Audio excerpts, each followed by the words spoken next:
Whatever choice you make in every interaction you have, make the choice to be at peace, your sacred or higher self says. Whereas your ego says, oh, no, no, no, no. It's much more important to be right. And so we find people in relationships struggling a lot. And one of the things that they struggle about is who's right and who's wrong. Most of the fights that you have in your relationships really basically, oftentimes you forget the details. But it's basically about who's right and who's wrong. So that if you want to have your higher or your sacred part of you ruling in your life, I suggest this to you. Practice being kind rather than right. When you have the choice. And you have the choice in your relationships with your spouse and your ex-spouse, with your parents, with your grandparents, with your in-laws, with strangers on the freeway, with flight attendants, with waiters, with whomever you interact. If you can just subdue this ego part of you which says, it's important for me to be right, which will introduce you to stress and anxiety and fear and so much of the stuff that I talked about earlier, and instead say, how can I suspend this part of me and allow the part of me that wants to be at peace, that wants to be happy, that wants to be fulfilled. And if I said to you, I'm going to give you a magic wand, and with this magic wand, I am going to allow you to just wave it and get anything that you want. Whatever you want. You can have this, you can have this car, you can have these nice clothes over here, you can have this home, whatever it is. Or I said to you, in lieu of that, I'm going to give you another wand, and you can wave this, and for every moment for the rest of your life, you'll be at peace. Whatever comes along, you'll be able to choose peace. And basically, we know that we're only here for a very short time. And being able to choose peace, which is what the sacred part of you begs you, the higher self. Once you get that, you begin to shift away, and you stop telling yourself that the people who are close to me, in relationship with me, are the people who don't belong there. I remember my wife and I, we often talk about this, and we've been together a long time. We've had many children together, and we have a very wonderful, loving relationship. Thank you. But we'd often, and one time I said to her, or she said to me, you know, we love each other, but this doesn't sound like love. Sometimes the way we talk to each other doesn't sound like love. Let's practice with each other, being kind rather than being right. And it was transformative that when we had that walk. And doing that with your children, and doing that with a waiter. I mean, a waiter who comes to you and is like, you know, hassled and frazzled and has been busy and all of that, and your ego says, wait a minute, I'm here and I'm important, and I have a right to be served, and I have a right to be served now. That's the ego part of you. If you can suspend that and say, you know, you are a lucky man tonight. You got somebody who's dealing from his sacred self. And I understand. And you take your time, and you come to me, and you bring it at your convenience, whenever you can. I'm willing to suspend my... And you know what? You'll get served so fast, and with such gratitude, just for being kind, if you practice it. Every single one of us are in relationship, whether it's with our husbands and wives, with our ex-husbands and wives, with our children, our grandchildren, whether it's with people we drive along the freeway next to, whether it's with waiters and waitresses, or baggage handlers, or flight attendants, or people that we are in line to get into the movie. We're all in relationships, and we interact with each other all the time. And probably the best lesson that I've ever learned in my life about how to be in a relationship in a way which is powerful and happy and fulfilling is to remember this sentence. When you have a choice, and you always do, to be right or to be kind, start picking kind. The ego part of us wants to be right. How dare you not serve me as fast as I think I deserve to be served? How dare you say something to me? And immediately we want to make that other person wrong and make ourselves right. But there's a part of each one of us that wants to be happy, wants to be at peace. And that part of us says, it doesn't matter whether you're right. It doesn't matter about your ego. All you want is to be at peace, so pick kind. This kind of an attitude, if we had more of this, not only in our own personal lives, would we improve virtually every relationship we have with all of the people closest to us and all of the strangers we interact with. But on our planet as well, we would begin to understand the wisdom that on a round planet, there's no choosing up sides. that we're all one. We're all breathing the same air. We're all drinking the same water. We're all being warmed by the same sun. And as they say, as the Native Americans used to say, no tree has branches so foolish as to fight among themselves. It applies in your relationships, and it applies as a people as well. Here are a few ideas for putting peace in your life permanently. Thinking of yourself as a peaceful person is the first step, but it is only the first step. The thought must translate into action in order for you to know peace. Work at curbing your inclination to create confrontation and disruption in the lives of others. A simple practice of pausing and asking yourself whether your ego, which loves turmoil, or your higher self, which loves peace, is about to act. That pause will help you to send out a peaceful response even in situations where you are feeling impatient or misunderstood. In those situations, you will be able to state simply, for example, "You are really having a rough day," to a hassled clerk rather than, "I've been waiting for 15 minutes already and I'm really feeling abused." Send out peace by catching yourself and then consulting your loving presence for a response rather than relying on your ego. Practice releasing the emotions of fear and guilt and replacing them with love and forgiveness and kindness. Release the guilt by forgiving yourself and vowing to avoid that kind of conduct in the future. You do not need the guilt unless you're going to allow your ego to continue its dominance over your life forever. For example, make a list of all the things that keep you from loving yourself. Your list might include being overweight and jealous or nervous or addicted or incompetent or uncoordinated. Then, regardless of how much effort it takes, reverse your mental sentences and state that you love yourself while being fat, while being addicted, and so on. This will help you to feel peaceful about the choices you've made and to realize that you are not that body or those desires. You are the invisible chooser. As you become more peaceful with the chooser, you will begin to replace the unhealthy choice in a spirit of love. Examine everything that offends you and see if you can get your ego out of the picture. If hunger and starvation in the world offend you, try shifting to a new awareness. Somehow, in some way that I do not comprehend, these things occur in divine order, and so too does my desire to change it exist in divine order. Shed what offends you and act on your desire to make corrections. There will then be no need to fight. Similarly, if you find someone else's behavior offensive, you are interpreting that behavior from your own self-absorbed position, which is that they shouldn't act the way they do. You choose to be offended, hurt, or angry by their behavior. But they are acting the way they are. Your being offended is your ego talking to you to keep you anxious and upset. If you don't take it personally, and if you see the behavior for what it is, you can work to eradicate the evils of the world unimpeded by your ego's encouragement to be offended. Keep in mind that grievances bring turmoil, while communication brings peace. If you want peace in your life, rid yourself of your grievances. The way to shed these grievances is to let go of your own self-absorption and to practice forgiveness rather than revenge. As you let go, you will feel a sense of peace overtaking you. If your judgment takes you away from your goal of peace, your ego loves your judgments because with them you remain in a constant state of anguish and remorse. Keep in mind that you do not define anyone with your judgment. You only define yourself as someone who needs to judge. Judging others with condemnation removes the possibility of your experiencing love. If you can practice just being still rather than condemning, you will get to the bliss I am talking about. You do not have to pretend that you love something that you loathe. Just get still and let the judgments subside. Peace is not found in being right or being hurt or being angry.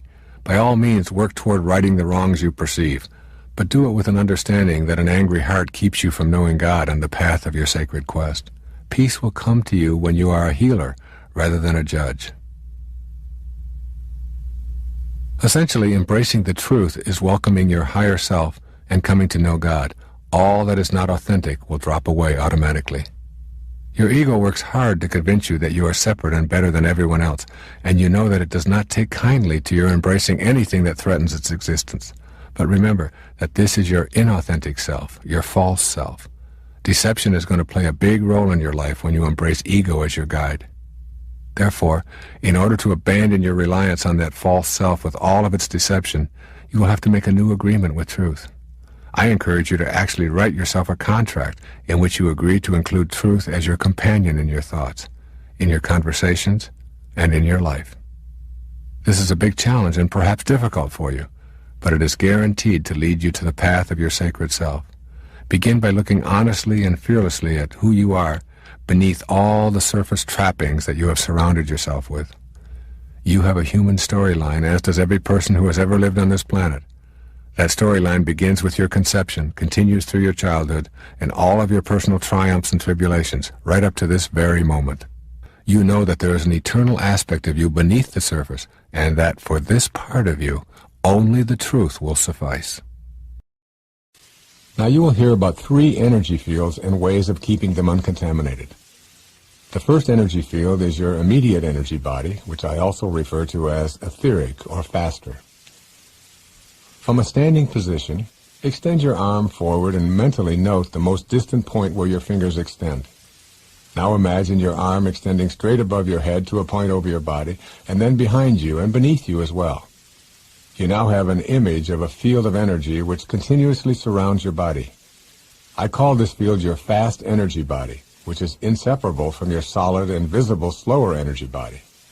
Using your imagination, take a moment now to visualize this field of faster energy with its edges or boundaries around you. When another person, particularly a stranger, crosses your boundary, you immediately feel as if you've been invaded. You move back instinctively to create a safer distance. Why? Because your energy body feels the invasive force and alerts you with a state of discomfort. If someone remains in your energy body field for an extended period of time, they begin to affect your entire being with their energy, bringing you down if you feel out of sync with them, and raising you up if they resonate to a higher energy vibration than you. I refer to the second energy field as your broader environmental energy field. To get a sense of this physical energy field, think about your energy field extending into your home, your workplace, your family, and your community.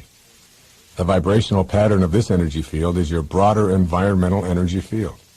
This energy field, in which your solid body walks and talks and sleeps and works and plays, is impacted by the energy frequency of whoever enters it. Now I want you to think of a field of energy so immense that you cannot even create imaginary boundaries for it. I call this the mind field energy. Your thoughts and the thoughts of others interact in your mind field in such a way as to raise or lower your frequency of vibration.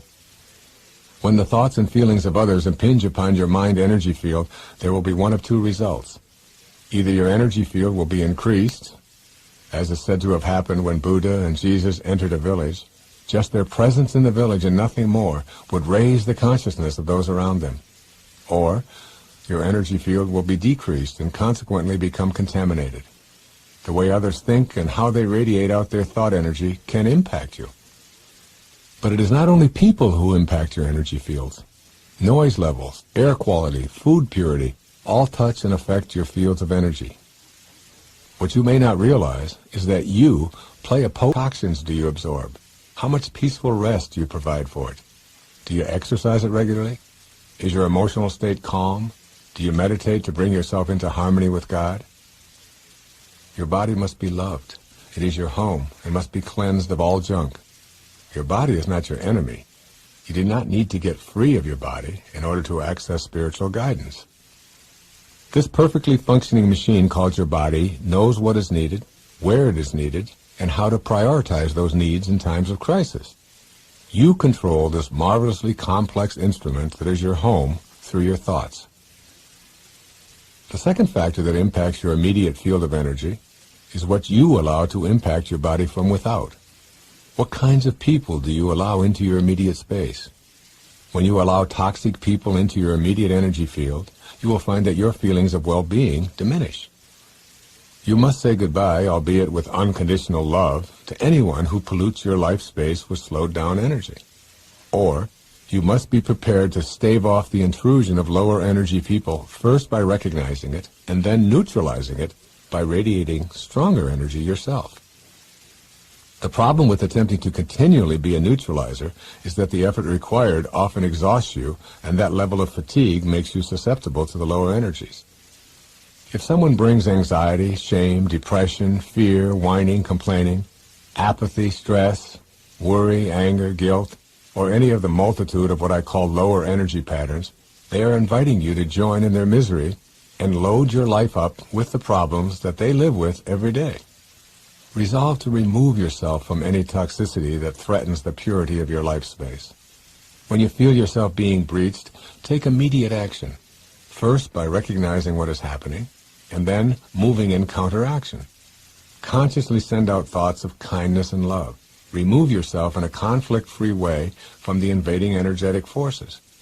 Anyone who you allow to be a regular visitor in your body energy field must come with love, peace, and the higher spiritual energies.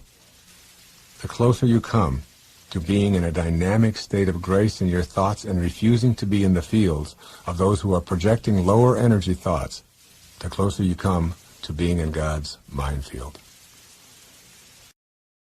Let it chase you. Let it follow you instead of being something that you're consumed with having to get. Because the more you're attached to the outcome, the more you're trying to get something that isn't what you really want. And this idea of knowing that divine intelligence will work in exactly the order and the preference and the time that it is supposed to. In the Course in Miracles, there's this often quoted passage that says, infinite patience produces immediate results. And it sounds like it's a contradiction, doesn't it? It sounds like a paradox. If I'm patient, infinitely patient, then I will have to wait a very long time. And this idea of attempting to hurry along the divine intelligence is something that we do with our egos all the time.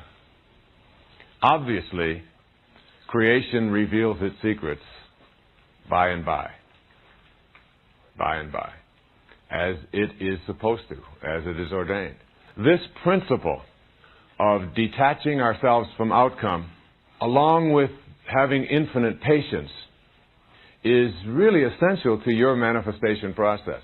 It is inconsistent with what we have a tendency to think is the way things should be working.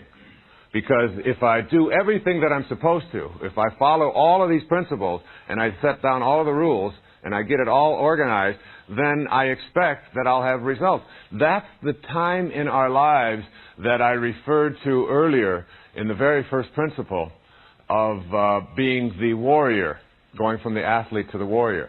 That's the time in our lives when we set our goals. And there's nothing wrong with setting goals. I've written about it and talked about it on many programs right here at Nightingale Conant and in many of my books. But the idea of thinking that setting goals and then just going about and having them show up is still the thinking that keeps us sort of stuck back at the warrior phase of our development. It inhibits us from moving to higher places wherein we can begin to manage the coincidences of our lives, which sounds like a contradiction, doesn't it? If it's a coincidence, you can't manage it. If you're managing it, then it's not a coincidence. But when you begin to transcend some of these paradoxes, when you reach a higher level. So setting goals is one thing, and it's something that we do in the earlier stages of our spiritual development. And we continue to do it. And these stages that I talked about earlier are not things that we go into and then never go back to. We go back, we come out of it, we go back. We're always moving in and out of these stages. The question is, what is my primary emphasis? Is my primary emphasis not only on setting goals, but in falling in love with those goals, and then insisting that those goals show up when I want them to show up? That is inconsistent with manifestation and with spirituality and higher consciousness.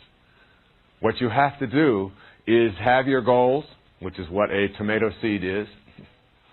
It's really a goal for tomatoes. But you have to then relax and turn your thoughts and your ideas and your consciousness and your awareness to your own purpose and know in your heart that it will manifest. You see, the key to relaxing about what it is that you would like to see manifested is the certainty of the outcome.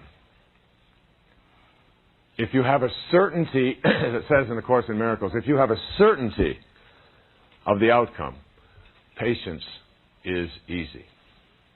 If you are uncertain of the outcome, if you're not sure how it's going to work out, or if things are going to fall into place the way you would like them to, if you have that uncertainty, then you will not be able to be patient. So patience, infinite patience, is really like a trusting in God. And when you trust in God, you're trusting in the wisdom that created you. And when you trust in the wisdom that created you, you're trusting in yourself as well. Because you can never be separate from that wisdom. So patience and trust and awareness and higher consciousness are absolutely essential. And that allowing is a great substitute for doing, and trusting, and knowing that when you align yourself in the way that I'm asking you to align yourself here today as I speak to you about meaning, when you align yourself this way and begin to trust in what Lao Tzu called your original nature, and when you understand your original nature and you return to it, basically that's all you're ever doing. Even with all of the medical practitioners that are out there, basically they're really trying to help you to return to your original nature, your nature of well-being. There's not a doctor on this planet that can heal anybody, and they will all tell you that the body is the hero. It is not any medicines or any surgeries or anything out there that is what's doing it. That healing is this most magical thing. It's like the wind, it's just, you can't get a hold of it, you can't see it, you can't touch it, you can't grasp it, and all you can do is just watch the results, watch the effects of it. You cut your hand and it bleeds, and you just watch it. And all of a sudden, things start happening inside of your body, and red blood cells head towards that direction, and white blood cells start doing this, and all kinds of things begin happening, not just there, but in your heart, and in your lymph system, and in your elimination system, and then your neurological system. It all starts working together, and it starts sending things to it, and such a scab forms, and then the scab dries up, and then there's a scar, and then things start. Nobody's done anything. What is there to do? It's part of the magic of allowing, of just getting out of the way and not trying to do too much interfering. Yeah, if there's something in there that you have to take out, you take it out gently, but you don't fill yourself with chemicals and things that the body is going to just have to process and have difficulty with as well. This is from Abraham Heschel in a wonderful book called Man is Not Alone. I loved it. He said, life is not meaningful unless it is serving an end beyond itself, unless it is of value to someone else. That you'll never find meaning through your ego. Life is not meaningful unless it is serving an end beyond itself, unless it is of value to someone else. And secondly, this is from Albert Schweitzer, everyone's hero. The one possible way of giving meaning to your existence is that of raising your natural relation to the world to a spiritual one.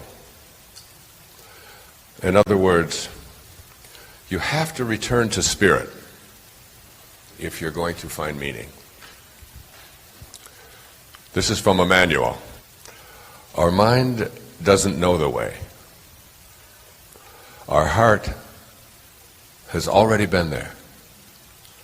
And our soul never left. Welcome home. Isn't that good? Our mind doesn't know the way, our heart has already been there, and our soul never left. And this is what I wrote. Having arrived home, each breath we take is an expression of our life's purpose. We no longer struggle to win, to gain the approval of others, to meet expectations others had for us, to acquire, to achieve, to hoard, or to fulfill someone else's idea of our Dharma. We let go of conflict, certainty, being right, fighting, dominating, vanquishing, and feeling superior. All of this ego stuff loses its power and attraction when we arrive home where meaning and purpose welcome us. We are home. From our home is where we began. You got to know that that's our home. That was our beginning.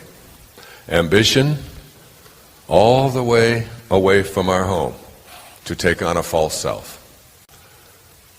A reverse, and all of the signs of coming back, returning home. And now we're home. And this is where meaning begins to be the dominant force in your life. It begins to be the all.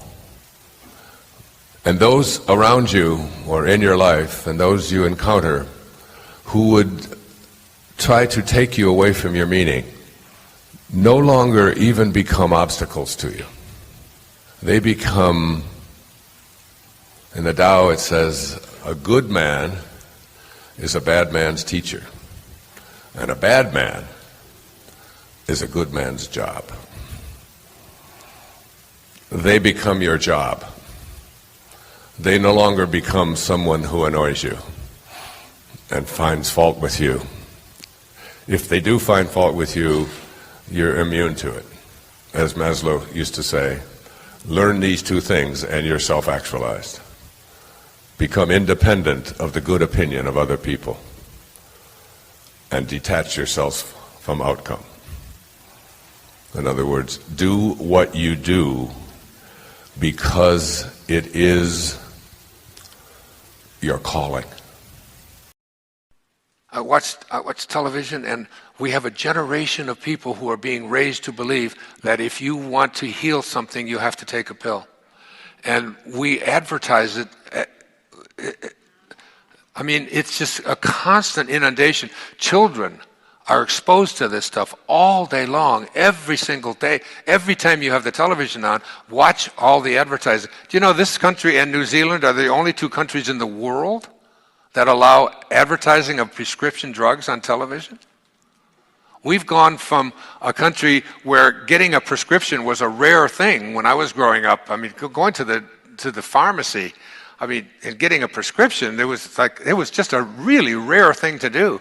Now the average person has 7, 8, 9 different kinds of prescriptions that they're taking, and they're being advertised continuously. So it isn't so much that we're being exposed to the idea that we have to take drugs, we have to take, we have to buy this particular drug and that particular drug. What we're being conditioned to, and raising a whole generation of people, and I have a daughter who's in that mess internally in her head, is the belief system that you need something outside of you in order to be able to resolve whatever is going on within you.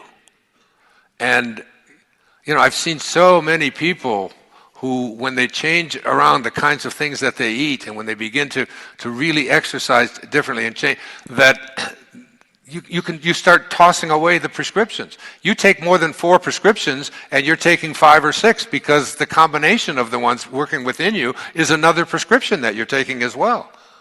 And the number of children, young people, the biggest cause of death amongst teenagers now is the overdose of prescription drugs, particularly pain pills. It's the consciousness that we are raising a generation of people to believe that healing has to take place by buying something at the store and at the drugstore and putting it into your body. When in fact, our body is a pharmacy. Deepak talks about this many times. We've given lectures together on this whole idea of the body is capable of producing whatever chemicals it needs for taking care of anything that shows up in your body. It knows how to do that if you just get out of the way of it and just allow it to be the perfection that it is. And so we've become a country in the United States particularly, where, the use of drugs for virtually every kind of thing, whether your leg is restless or whether you've got depression of some kind or whether, It's this energy of knowing that healing is possible and that it's in every one of us. And that healing energy is something that all of us have. And that by putting your hands on or just convincing somebody or just letting them know that I have such a strong belief in you that you can be healed, that has a tendency to transcend the negativity that is the disease process. And that it isn't some magical faith-healing kind of thing at all. I mean, if you read the work of Bernie Siegel, and if you read Deepak Chopra, and you read Dean Ornish, and many of these people, medical people, who are talking about the mind-body connection, they're really talking about a strong sense of connecting to the chi, or the prana, which is just the energies. It's just another word for that energy, for that God force. And knowing that it's in you to be able to put along this current, this healing capacity. So this force, this healing energy, this invisible attraction that we want to use to bring something into our lives, is the same power that you have that allows you to process exactly what I'm saying right this minute. It's almost like you have to do a somersault into the unimaginable. You have to think of yourself as not only having a physical body, but as having an energy body as well. That this energy is assembled around you. And where it is assembled around you determines your agreement with reality. And in order to shift your agreement with reality, which is what I'm asking you to do in this program, to shift your agreement with a reality that says, I don't have this divine capacity. I can't tap into that energy. It's not within me. It's out there someplace. It is not me. And as you begin to tap into this, you learn how to shift this assemblage point of energy. And when you can shift that assemblage point somewhere in back of you, when you can just shift it, your perception shifts. There is nothing that separates you from that divine source except your belief that you are separate from it. Thank you very much. Thank you.